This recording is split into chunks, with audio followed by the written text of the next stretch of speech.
Tri-Cities Community Television presents coverage of the Tri-Cities Chamber of Commerce All-Candidates Meeting for Coquitlam-Miardville. Richard Rainey. I'm one of the co-chairs of the Chamber of Commerce Policy Committee and a former chair of the Chamber. So on behalf of the roughly 850 member businesses and business people of the Tri-Cities Chamber of Commerce, I want to welcome all of you here tonight for our all-candidates meeting.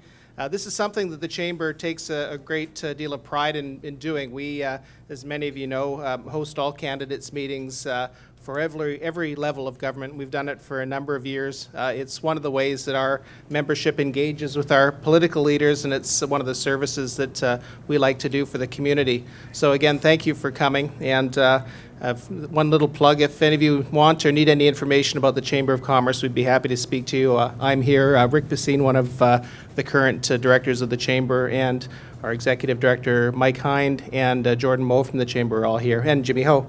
So come see any of us if we can help you out with any information about the Chamber. In accordance with our long-standing rules, our Chamber of Commerce all-candidates meetings are moderated all-candidates meetings, by which we mean that we ask people to write questions on cards, and Rick Bassine will collect them. He will moderate them, meaning he'll go through them, try to sort them out for clarity, relevance.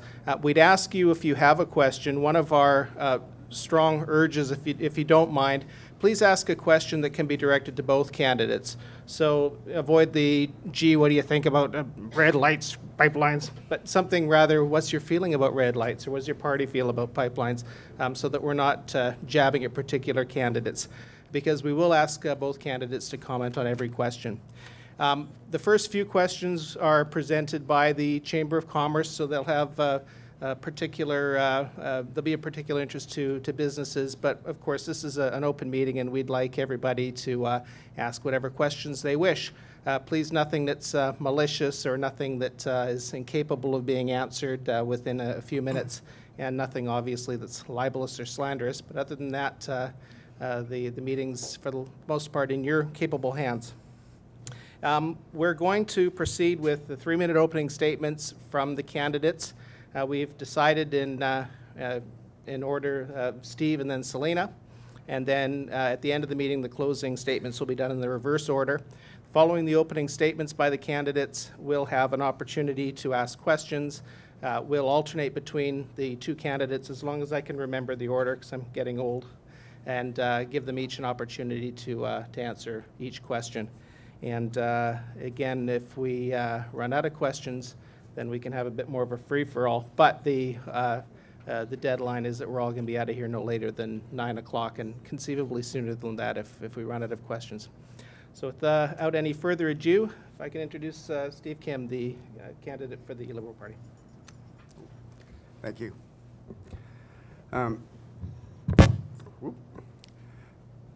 Thank you, everyone. And I would like to thank Selena for being here, and I guess with Edward, hopefully he might come in pretty soon.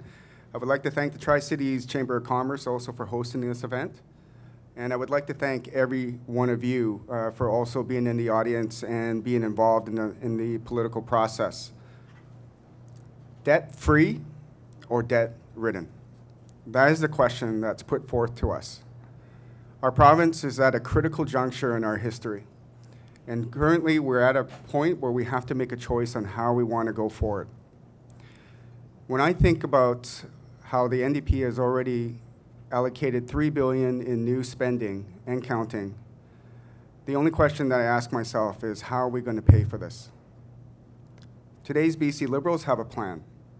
We have a plan with a vision to grow our economy, to create jobs, and to make life more affordable for all British Columbians, especially those living in Coquitlam-Miardville. Now, I remember the 90s. It was 94 when I graduated from university and moved back to Coquitlam, and I couldn't find a job. None of my friends could at that point in time either. But fortunately, I had small business parents who allowed me to serve in their restaurant for some time. But after a year, I did have to leave Vancouver or Coquitlam at that point in time to go to Korea and I decided to further my education and also look for other opportunities outside our province. And during that period, I remember the headlines of businesses leaving the province, moving to Alberta. I also remember, professionals, doctors, and professors also leaving our province at that point in time. It was a lost decade. And when I think about where we are today, especially here in Coquitlam, I think about how we have a diverse, vibrant community of families and small business owners, and I can't help but think that we have a golden opportunity ahead of us. We are the hub of the Lower Mainland. We have invested a lot into our infrastructure, and we're poised for new opportunities moving into the future. And I firmly believe that the majority living in our area share in our values of small government, lower taxes, and growing our economy so that we can invest in future generations. Christy Clark and today's BC Liberals have a plan to cut red tape, to create jobs, and to continually grow our economy so that we can reinvest in our future. And that's the plan that I believe in as well, and I believe in a strong province in a Coquitlam-Miardville. Thank you.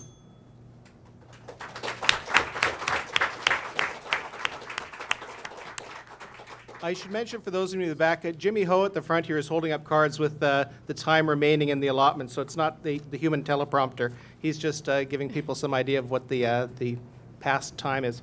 Selena? Thank you, Richard. I'd like to thank the Chamber for hosting us, and I'd also like to thank the NHL for not having a Canucks game scheduled for this evening. I had never intended to become a politician. It wasn't a life goal for me. I'm a family therapist, spending most of my career in the nonprofit sector and in private practice.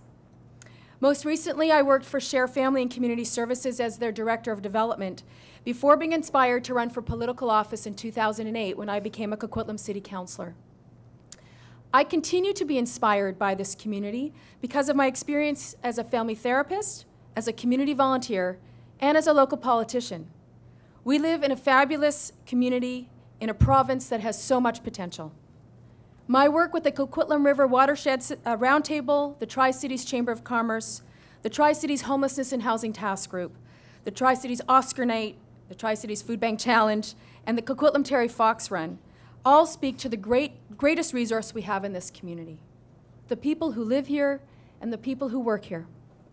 I am so very proud of what we do in this community, of how we work together to make our lives richer, care for one another, and bring out the best in each other.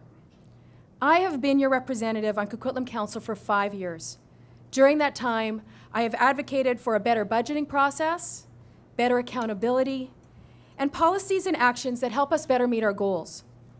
I encourage a better budgeting process by tying our budget directly to our priorities, pushing our staff to identify possible budget reductions, and I've become known as the queen of performance measures, demanding that we have real measures in place to determine if our activities are helping us reach our goals. I know that we need a prosperous economy, and I know that we need to ensure that we have a diverse economy. The financial planners in this room, if there are any of you here, all tell us that it's important to have diversity in our portfolio. It will make us more resilient, which is why the NDP are focusing on education and skills training for mining, forestry, film and high-tech industry, foreign credentialing, and yes, LNG. I also know that we're a caring society. We all work hard to ensure that our food bank shelves are full, but having a well-supported food bank in my community just isn't good enough.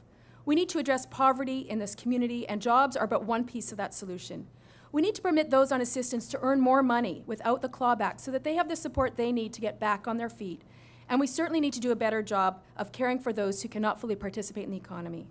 We also care about the environment. And if elected to government, the NDP are also going to finally ban the use of cosmetic pesticides and establish a Made in BC environmental assessment protocol, one that reflects our commitment to grow our economy while protecting the environment.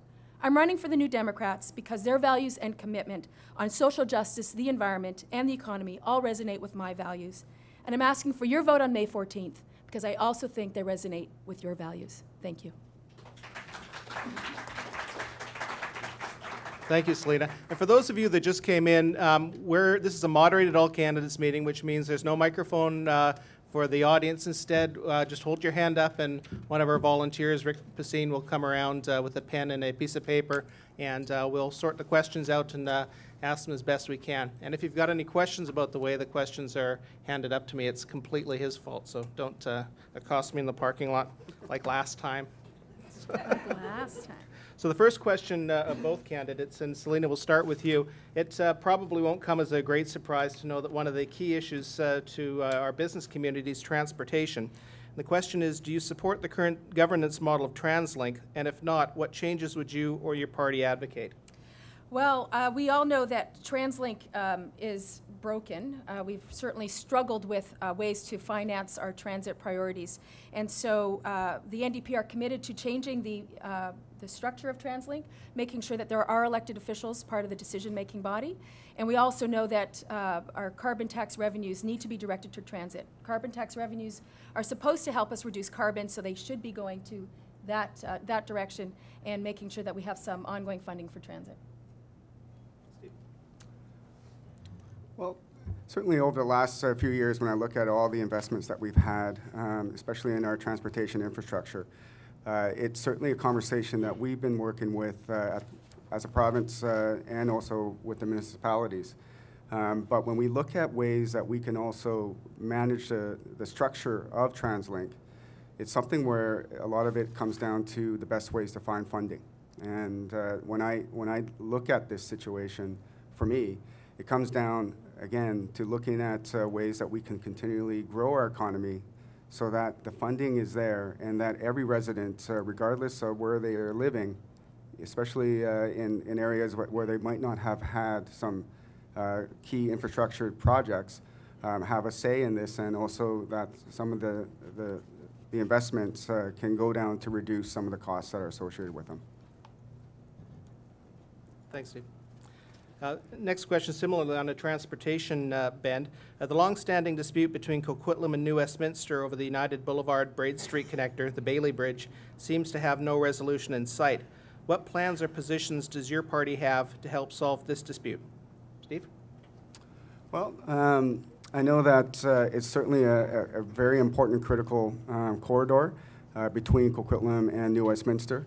Currently, from what I gather, it's also in the hands of New Westminster's at the city level on how they would look at the bridge. So from my point of view, it's something where we can have that dialogue and see what's the best way and what's the best benefit and value for the residents and for the businesses in Coquitlam. Thank you. Yes, I'm all too familiar with the challenges of that intermunicipal road, also known as the Bailey Bridge, and I'm emphasizing intermunicipal because it is between and it links two municipalities, which are having a hard time figuring out how to do this. So when we have an intermunicipal roadway, I think there is a role for the province to play, and I've actually already had some conversations with Judy Darcy, who is the NDP candidate in New West, telling her that after May 15th, I'm going to take a day off and ask if we can have a conversation. Maybe it's being presumptuous of me, but I think we need to start the conversation that the province needs to get involved, and we need to find a resolution to ease that traffic corridor. I'm not confident that the two municipalities, without some support from the province, are going to be able to resolve this. Thank you. Thank you, Selena. The next question, Selena, we'll start with you. What does an age-friendly community mean to you? Oh, I had this question today on the doorstep. This is great. For me, it means making sure that we have a variety of housing forms for people to live in. One of the challenges we have in Coquitlam is we are heavy on single family. And so as people age, they can't take care of their house. They need to be able to downsize and still stay in the same neighborhood. So we have to, at the municipal level, they have to be addressing that. At the provincial level, it also means that they have access to the kinds of services that they need in their neighborhoods. So one of the things that our government is planning to do is to make sure that we have home care. So as people age, they can stay in their homes longer. They can get the needs that their needs can be met without having to leave the community that they live in. Steve? For me, for age-friendly community, I look at it in the sense that we have various generations, especially living here in Coquitlam. And, you know, even for myself, where I have 3 generations of my family living in this area, it's one where we have to have a very inclusive approach, a very balanced approach, so that we understand the needs of everyone. We do have an aging population, and we have a lot of families here who have to deal with the needs of their children, in addition to their parents who are also aging as well. So it's about having the right type of accessibility, also having the right planning process that's responsible and balanced to the needs of all people in Coquitlam as well. Thank you. I feel like I'm very close to you two here. You are. The next question from the audience. Both of your parties have actively solicited city councillors to run under their banner. This could bring costs in excess of $150,000 to municipalities for by-elections. If elected, would you support your party reimbursing the cities for these costs? Selena? It's an interesting question. Hadn't thought about that. I think there's a real challenge when you're looking for the best person to run, and you have a disconnect with when different elections are. Is that I think I actually am the best candidate to represent you provincially. I think one of the things we need to look at is how we're governed. So the Local Government Act actually dictates whether or not you need to have a by-election. And I think that one of the things we need to take a look at is how do we explore that so that we don't burden communities with the costs of by-elections. So at this point, I think that's something that we need to have a conversation about. Steve? For myself as a new candidate, it's something where I've come in to take the ability to have this opportunity to serve the community of Coquitlam-Miardville. And when I look at it from the sense of if people do win and there is a need for a by-election, there are also a lot of candidates who have been taken out of or who have pursued this who are also sitting at the municipal level. So from the stance of would the party reimburse at this point in time, you know, I think if those types of funds were available, it might be worth having a conversation. But at the same time, you know, we're always looking for the best people to represent each riding. Thank you. Next question is from the Chamber of Commerce. If elected, what steps would your government take to protect the over 1 million jobs created in this province by small businesses, enabling the businesses to remain viable without reducing the workforce? Steve?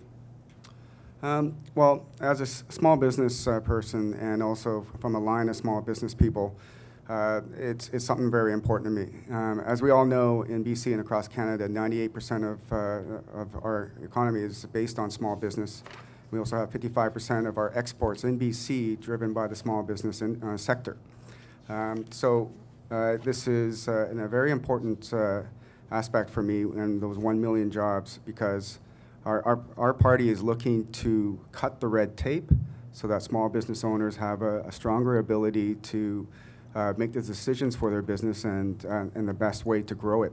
We're also looking to lower the tax for small business owners by 40% from 2.5 down to 1.56 or 1.6%. So this gives the opportunity for small business owners to also create the jobs and also grow the economy and have a major impact on the provincial economy as well. Selena? Thank you. As a small business person whose husband also has a small business and who also comes from a line of small business, it is really important that we have the flexibility that we need to adapt. So we're going to look at providing stability and certainty with no HST-like surprises. We think it's important to increase the number of skilled workers. We also are going to be looking at initiatives to support high-tech companies, tourism, as well as film, TV, and digital media industries. We're going to be looking at a buy local program, because we know that when we can keep money in local communities, it filters through much better. And I think that's really important to help our small businesses. Thank you, Selena. The next question, and Selena, we'll start with you, relates to the Riverview property. What steps are you prepared to take if you're elected to protect the Riverview lands, and what role do you see the lands playing in our community in the future? Well, this one is pretty important to a lot of people here in this community. Riverview is 244 acres of what some might consider prime real estate, but it also has historical buildings, historical arboretum, and has a pastoral setting that in some ways has such potential for generating economic viability in our community. The NDP's position is to keep it in public lands and keep it whole. But we also need to have a plan for how to manage those lands, what the future looks like. And I know that the Riverview Task Force, I've been the vice chair of that task force, has explored in many different ways opportunities for it. And I think that we need to work together, all three levels of government actually need to work together to identify how to best use those lands so that they can generate they can contribute to the local economy, they can generate jobs, as well as remain whole in that pastoral-like setting. Thank you, Steve.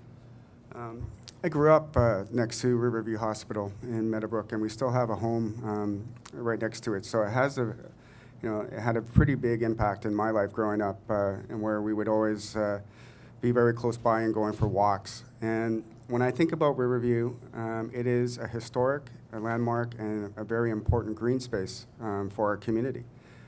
So when I think about our province or the government in itself, who has also invested in some of the facilities, such as the Cypress Lodge, it is something where I see that we can have a balanced approach on how we work and develop, if at all, with the Riverview lands. Because I do know it also provides a very strong respite for those, in regards to mental health. And to me, when you have that kind of green space, it's very important. Now, in regards to any type of future development, if that was even put on the table, for that, it would have to take a very balanced approach because, again, the green space in our community is always very important.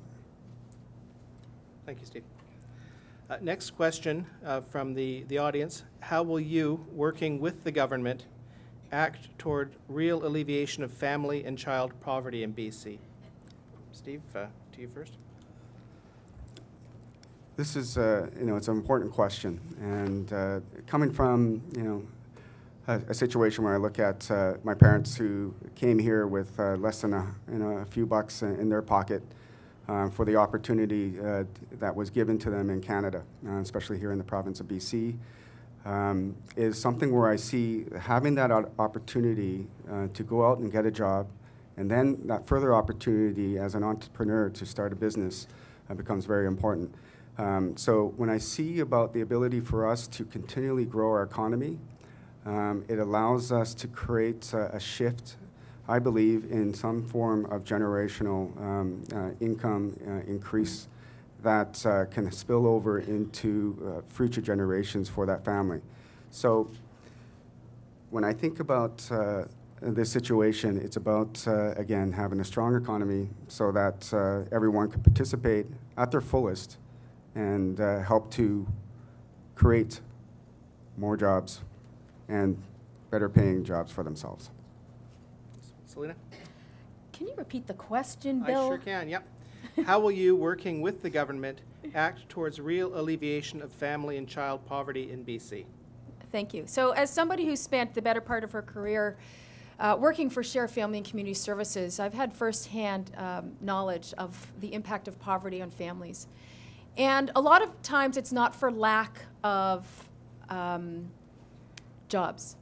It's often lack of education, lack of opportunity, and difficulty just making ends meet. So I'm actually quite proud of the kinds of things that we're talking about at the NDP. We want to raise household incomes for low and moderate income families with children by investing $210 million a year in the BC Family Bonus Program, so that families receive an extra $100, $200 in their pockets. We're going to introduce a legislated poverty reduction strategy, something we've been calling on for a very long time. We have the second highest child poverty rate in the country, and we don't even have a strategy for how to reduce it. Jobs are one piece of it, but what about those folks who cannot participate fully in the economy? We want to tie all income assistance rates to inflation. We also recognize that the clawbacks that the current government provides when people do get some assistance, when they are able to earn a bit of money, doesn't get them any further ahead. If we stopped the clawbacks, people could get a little further ahead, maybe take a course or two, so that they can then access the economy in ways that it's just not available to them. We need to start giving people a hand up and enough with the hand out. The food bank is a hand out, and I would love to see this community no longer need the food bank. Thank you. Thank you. The next question, I believe from the audience, relates to natural resources. Abundant natural resources are one of the biggest strengths of our province. Businesses in these industries employ tens of thousands of people in high-paying positions. Much debate has arisen about the role that the extraction of resources or the movement of resources from other jurisdictions should play in the provincial economy and job creation, with parties appearing to be completely in favor or completely opposed to utilization of our natural resources as a job driver. The question is, what actions will your party take to create jobs in the province, either through utilization or movement of natural resources or other means in lieu of this option? Selena? Thank you. You're very good at remembering this, Richard. I'm most impressed. An NDP government is prepared to invest in healthy forests and a strong land base. We need to double the seedlings planted by government on Crown land to 50 million a year and update our resource inventories. We also need to stop exporting raw logs. That's an opportunity for jobs right here in this province. We also need a Grow BC focus. We need to help our orchardists with replanting and other input costs. We also need to create a stable market for local growers. So we want to use the land base to strengthen our resource economy. We want to support mines, make them a quicker turnaround rate for them to get their permits. We also promote and support sustainable LNG development. So we are looking at a very broad-based use of our land resources. Thank you. Steve?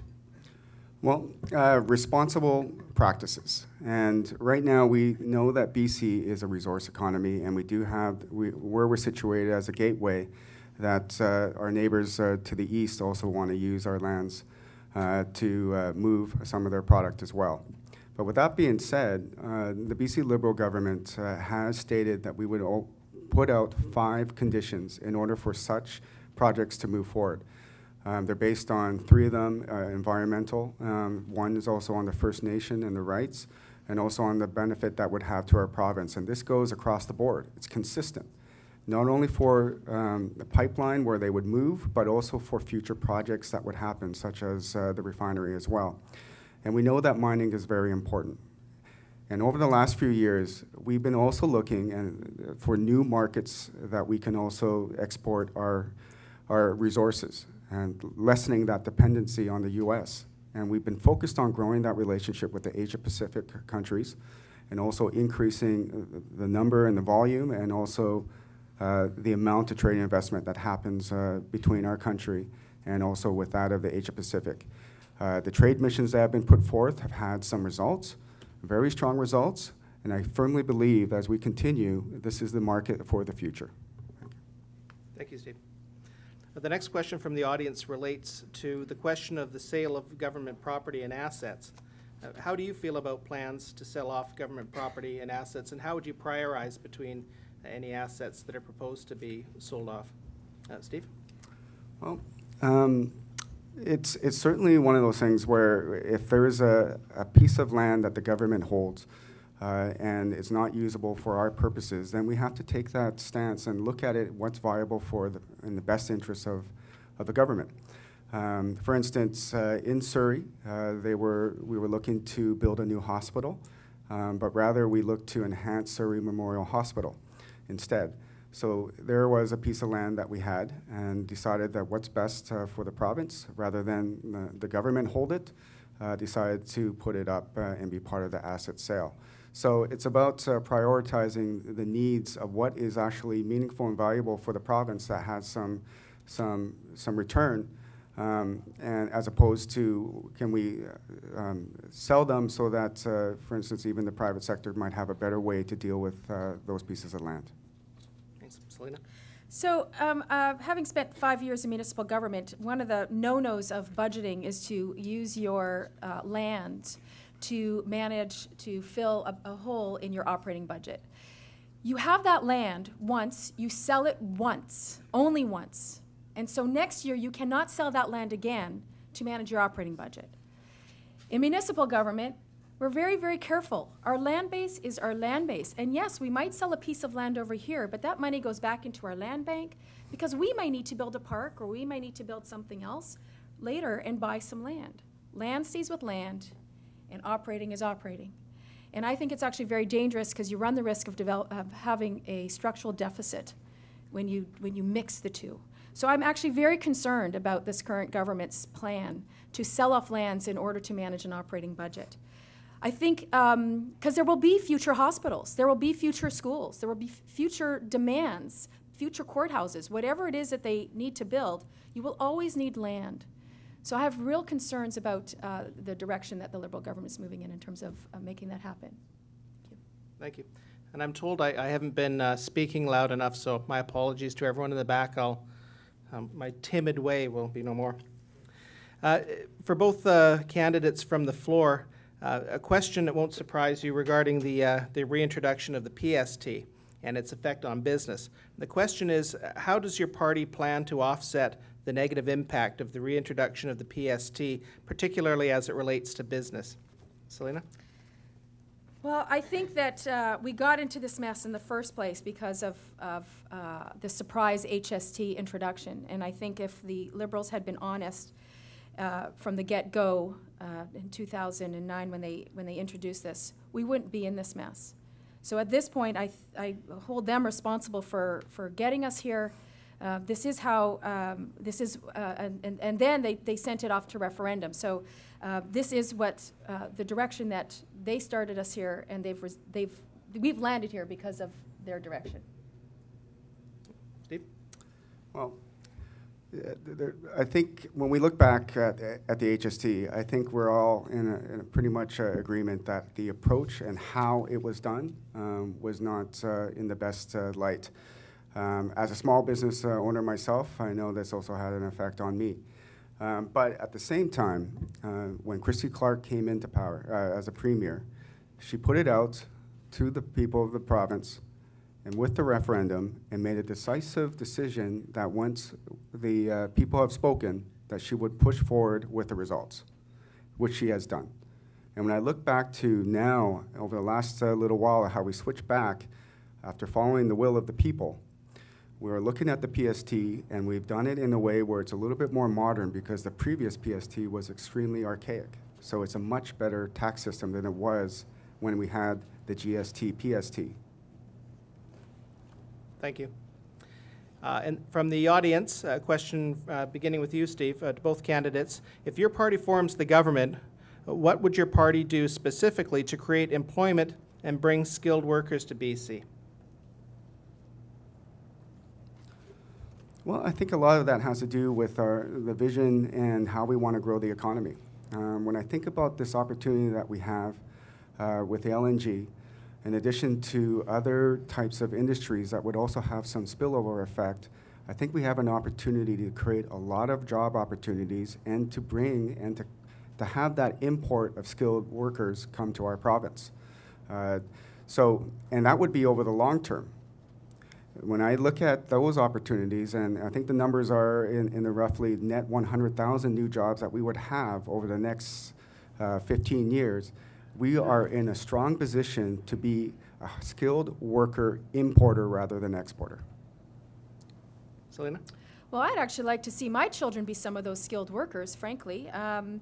Right now, we have a real challenge for our young people to access the skills training and education that they need. The average young person has a student debt of $27,000. And that's huge when you are just starting out in your life, and 6 months after graduation, you have to start paying back that debt. So our government, should we form government, we would be prepared to invest in our children and in our young people so that they have access to those jobs because they need the skills of the future. They need to be able to participate in the economy, and the best way to do that is with education and skills training. And so by having a needs-based grant available to them so that they can pay for school, get the help that they need to get the educations they need for the jobs of the future, they can stay in this province. Thank you. The next question from the audience, Selena, we'll start with you. How would you improve access to health care, emergency services, and diagnostic equipment? Okay. Well, so as I think about healthcare, we know that it absorbs a huge amount of our resources.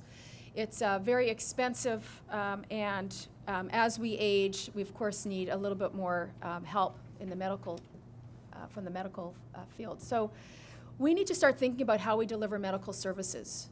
Right now, I just had a friend actually who had a stroke 2 weeks ago, and he spent 5 days in Emerge. 5 days, half-dressed, people milling about. It was really hard to watch. And the reason why they couldn't find a bed for him is because someone who has another chronic illness or a senior who maybe could be cared for in their home but doesn't have the resources, doesn't have the home support, is taking up a hospital bed. We need to start thinking differently about how we deliver healthcare services. We need to find and we need to have the resources so that people could stay at home. We need more home care so that they can manage their chronic illnesses, so that they can get the nursing support they need at home, so that they're not in our hospital beds. Our hospital beds are for acute care. They're for people like my friend who had a stroke, so that they can get the care that they need there. It's also very expensive in hospital. It'll be cheaper for us if people can stay at home longer. So that's one of the things that we're prepared to do. Thanks. Steve? Well, healthcare is definitely a very important issue. Since 2001, we've doubled the amount of funding to healthcare to over $16 billion. Currently, it takes roughly just over 40% of our budget is also on healthcare. And we know that our population is growing in the sense of the boomers. So healthcare is going to continually be an increasing challenge for our province. And with that being said, we're at a point where we have to really think about what is the innovative way that we can continually support and fund our healthcare moving forward, to continually put more resources to it. And at this point in time, when I look at it, we're looking for different ways that we can generate revenue for our province so that we can have that funding for our healthcare, among other programs. So to me, I have to bring it back to our economy, and for us to find ways that we can create this revenue, not only for the families living in this province, but for our government so that we can continually put more money into healthcare. Thank you, Steve. Next question from the floor, and we'll start with you, Steve. Will your government keep the promise to improve primary health care with more multidisciplinary teams and not-for-profit clinics, enabling nurses to work to their full scope of practice, provide nurse practitioners with more opportunities to fully utilize their skills, and elevate overcrowded emergency rooms? Well, I think at this point, I do have to bring it back in the sense that we are putting a lot of our funding into healthcare at all levels. And the ability for us as a government, if we're elected for another 4 years, is to continually review and modify the programs that we have and see what's the best use of them and how to support the community with the most value. So moving forward, to continually reinvest, we would have to find new ways and to ensure that the money is there for our nurses and those that they work with in our community. Selena? So I just came across a number in some of my notes. According to the BC Ministry of Health, 370,000 patients in acute care could have used an alternative level of care in 2010. That's a lot of money that would be better spent elsewhere. And so we are committed to improving access to those multidisciplinary health clinics that would include nurse practitioners, rehab professionals, psychologists, social workers, midwives, and other health professionals. Thank you, Selena. Now here's one that you guys might have a little bit of fun with from the audience. So interpret it as you wish. The question, and we'll start with you, Selena, is what do you personally offer as a potential candidate for Coquitlam-Miardville? Okay. Well, I think it's my longstanding commitment and history in this community. I have lived here for 19 years. I've raised my children here. I have deep roots because I have worked, I've lived, worked, played, and learned in this community. I've done it all. My years at Share Family and Community Services, my volunteer commitments here in the Chamber as on the membership committee. I have worked with the Terry Fox Run Coquitlam, getting that up and started, ensuring that I have relationships with people throughout this community at different levels. And as I door knock, what's really fascinating is people say, oh, I've met you, or you door knocked here, and we talked about, and I remember those stories. I know what people need in this community, and I think that makes me an excellent representative. I also have, as a professional, a long-standing history of being an advocate. It is what I have been doing for my 20 years as a family therapist. It's what I have been doing as a local politician. And I think that's what you deserve from an MLA, is somebody who can advocate on your behalf. And I think I am the better equipped person. No offense, Steve. Thank you. Steve? I too have strong roots in this community. We moved here in 1981, and I now have 3 generations of my family and extended family living in the Tri-Cities area. But more importantly, I've also spent the past 10 years serving the community here in the Tri-Cities, working with the Korean community to bridge understanding, not only between the Korean community, but with the various cultures and communities that we have in the Tri-Cities area. And it's also been intergenerational, knowing that as an immigrant community, we're also working with those that have been born in Canada, but to those who are recently new immigrants, but also those in between. So it's always been about bridging the understanding that we have in this community so that it's vibrant and that we continue to build and use that as an advantage for our community, and rather than taking it away. I also look at the fact that I am a small business owner, and I've also been a marketer for the past 13 years, but in the sense where I've used that to serve my professional community as well. And it's been about inclusivity for me, about hearing all sides of from everyone, because it's about communication, and through communication, building strong trust, so that we all work together to further the goals of everyone involved. So when I think about why I would be a good representative, I think I'm a good hometown boy, but also the fact that those and the needs of those that live in Coquitlam-Miardville are very important to me, and especially over the last 10 years, when I think about all the different people that we've worked through our organization, we've had a meaningful impact on not only the youth, but also the seniors in the community as well. Thanks. You don't mind me saying those were 2 excellent answers. Thanks. The next question, there's a bit of a long preamble here, so please bear with me. The NDP has proposed to increase K-12 funding by $265 million to hire new teachers, counselors, education assistants, and librarians at a time when provincial government debt has reached a new historic high of $45 billion. While the BC Liberals, as part of their balanced budget plan, have announced a new budget that freezes block funding to school districts at $4.7 billion for the 2nd straight year, as school boards grapple with higher utility bills, medical service plan hikes, and pension fund increases. Here in the Tri-Cities, our school district is making drastic cuts to eliminate a projected $12 million deficit. A closer look at the school district's books reflects a long-term systemic problem that neither party seems to address. The percentage of management, administration, and teaching labor costs in many school districts as a percentage of the overall budget has risen to the point whereby budgets are severely strained, impacting programs, supports, maintenance, and supplies. The burden of offsetting these reductions is being downloaded to parents, leading to an inequitable distribution of resources depending on parent income levels amongst schools in a school district. The question: what is your party's long-term solution to address the crippling effects these high labor costs are having on our school district budgets? Steve? Well, education is very important, and of course, as a product of the public school system here in Coquitlam, it certainly rings home to me as well.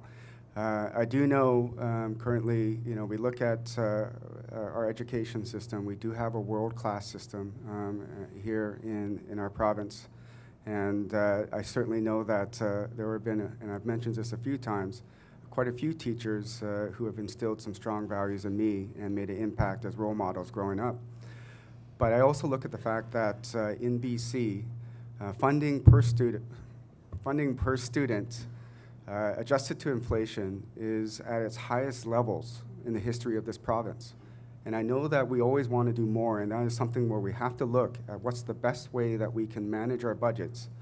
To me, it comes back to the fact that we have to have a strong economy so that we can create those funds and reinvest in the programs that are really important for the future, such as education. And currently, right now, as much as we would love to put more money into various programs, we always have to ask ourselves, how? And if we don't have that money, then we have to look at new ways to create revenue, especially those in the future, that can add that benefit to everyone in our community, especially regarding healthcare. I'm sorry, education. Selena? So what I worry about is it's sort of the cart and the horse sort of challenge, is that if we don't invest in education, there will be no economy, there will be no jobs, there'll be nobody creating it because they won't be educated in order to drive the economy. So it is one of the places where we cannot afford to continue to do this to our children. We need to make sure we invest in education. We have a fabulous education system, and it's been under terrible stress for 12 years with the downloading of costs and lack of resources.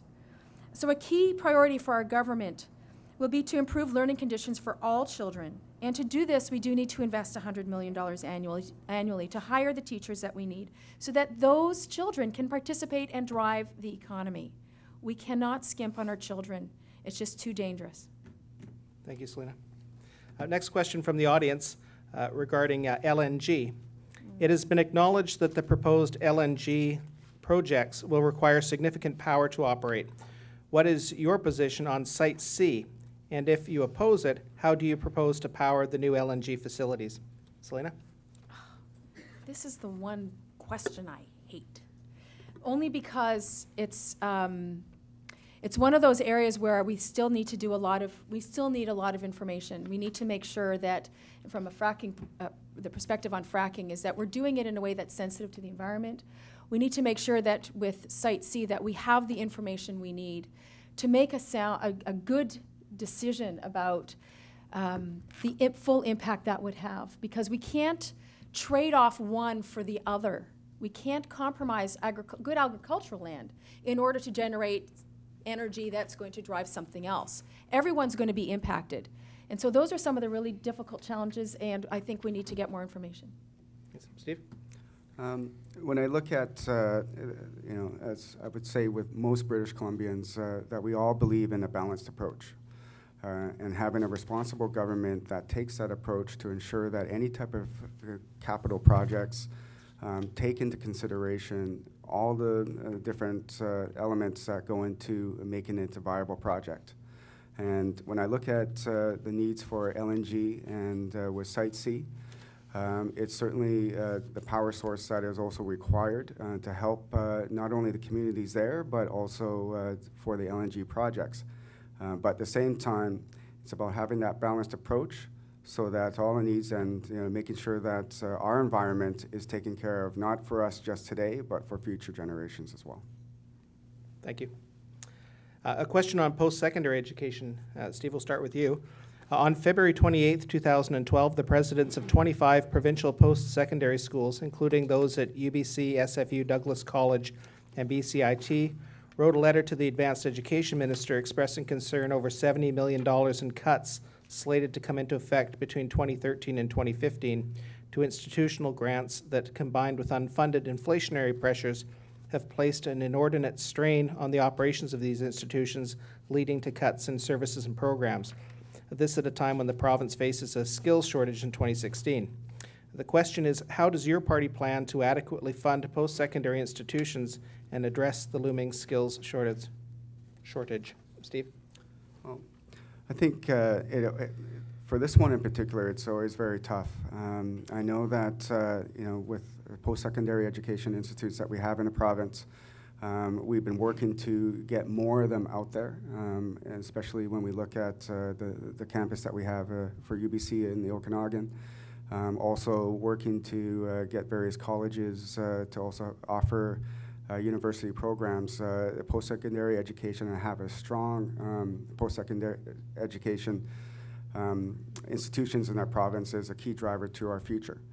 And when we look at various funding and what we can do, it comes down to how can we all afford to and put more funding into this. And right now we're at a point where we have to make some tough decisions. And we're looking at what's the best alternate option for us moving forward.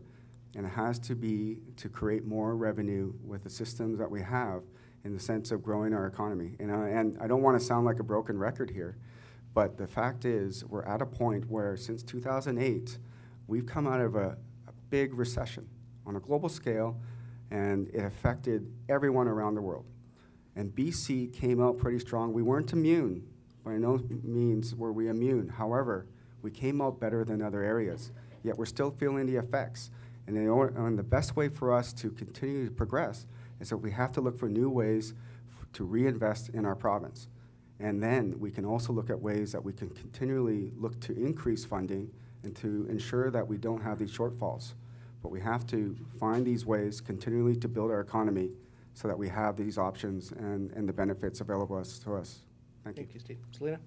Well, we recognize that about 80% of the jobs of tomorrow will require some sort of education or skills training. So we know that it's important that we invest in that future.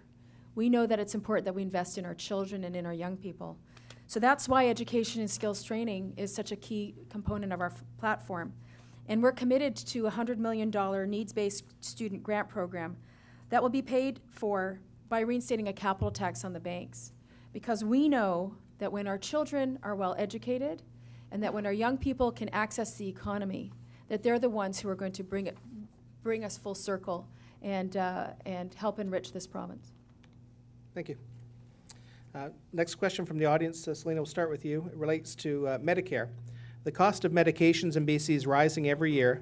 How will your government keep these costs down, especially for seniors and people with low to moderate incomes?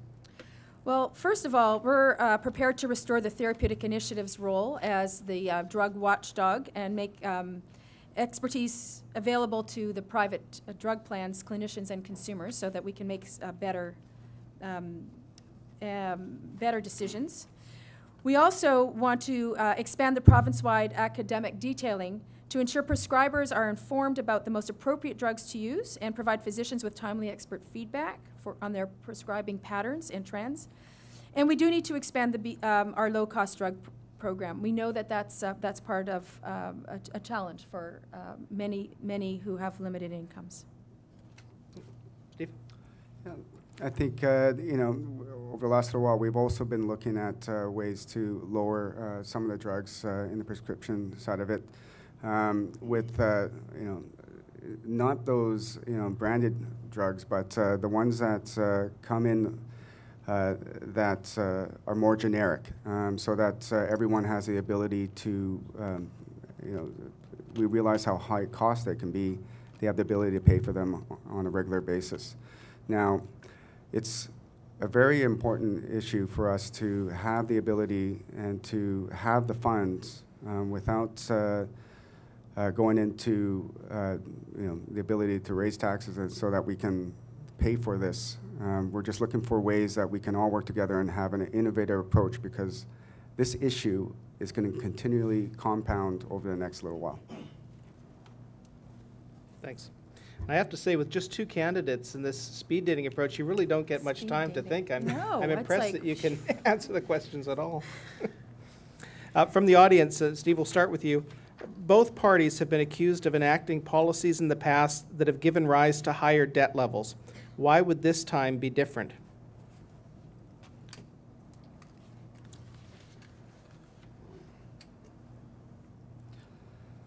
This time, it will be different because we have a plan. Over the last little while, since 2008, and again, we've gone through some pretty tough times on a global scale. And when I look at where we are, especially over the past 2 years when the Premier first came on, we worked to control spending. And now we're at a point where we have a balanced budget. So when I look at the debt, I also have to look at it in a way that's a little bit more of a meaningful metric. And rather than looking at the total amount, we have to look at it in terms of a debt to GDP ratio. And currently we're sitting at 18.2%. Which is still very low in comparison to other jurisdictions. In the States, I believe, it's upwards almost in the 60 to 70% to GDP. But we are one of the lower province debt to GDP ratio in the province. So back in the 90s, when we look at it, the government at that point in time could not get it lower than 21.8% to GDP, and yet it was on an increasing scale. Right now, we just come through one of the worst recessions, and yet we're still doing strong, and now we have a balanced approach so that we can work to eliminate our debt over time. Selena? Thank you. So the Liberals claim that they are fiscally conservative debt and deficit fighters, and that they will balance the budget and eliminate the debt. But they have run 5 deficits in a row. And in the 2 years since Christy Clark became Premier, she added a record $11 billion to BC's debt, and their budget plan for the next 3 years will add another $13 billion. So the NDP plan does not add any debt beyond what they've already committed to. And our plan is fully costed. And so we are saying that we will increase spending by 1%, and we have identified a new dollar of revenue for every single new dollar that we're prepared to spend. And so the significant difference between our 2 plans is that we will shift priorities somewhat, focus on the fundamentals that will provide a strong base that will help to improve our economy, things like skills training and education, supporting small local businesses, and supporting growth in the high-tech and creative industries. Thank you.